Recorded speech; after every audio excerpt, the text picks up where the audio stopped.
Hello everyone and welcome back to another tutorial. Today we're going to see how to change currency on Roblox.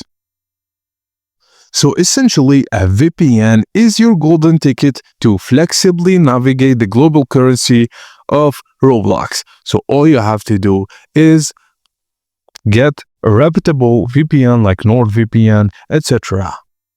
Go to the Roblox buy page and you'll see that the currency you want to change. So all you have to do is you activate the VPN, wait for it to connect to the country of the currency you want to change.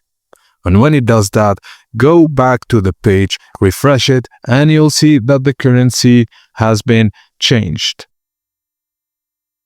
Because Roblox determines currency based on your country, IP location, your payment method region, or your store platform. If these don't match, prices may appear as in an unexpected currency. So all you have to do is get a VPN for that country you want the experience for, and then connect to it, log into your Roblox, and you'll see that the currency has changed. Thank you guys for watching, and please don't forget to like and subscribe for more tips and tricks like this.